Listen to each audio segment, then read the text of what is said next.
எங்கள் அப்பா அம்மா 2 பேருமே கூலி தொழிலாளர்கள் சார்.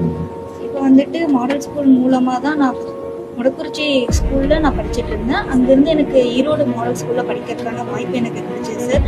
அங்கே வந்து எனக்கு நிறையா கோச்சிங்கும் என்ட்ரன்ஸ் எக்ஸாமில் பற்றின கைட்லைன்ஸும் எனக்கு கொடுத்தாங்க சார். அதை வச்சு நான் நல்லா படித்து இப்போ என்ஐடி திருச்சியில் சீட் வாங்கி ஜேஎம்எஸ் கிளியர் பண்ணி அங்கே நான் என்ஐடி திருச்சியில் படிச்சுட்டு இருக்கேன் சார். இந்த ஃபியூச்சரில் என்ன பண்ண போறீங்க சார்? ஃபியூச்சரில் ப்ரொடக்ஷன் இன்ஜினியரிங் ரிலேட்டடாக ரிசர்ச் பண்ணலான்னு சார். வாழ்த்துக்கள். உங்கள் பேருமா? சார் கோபிகா. வாழ்த்துக்கள். Thank you sir. வாழ்த்து.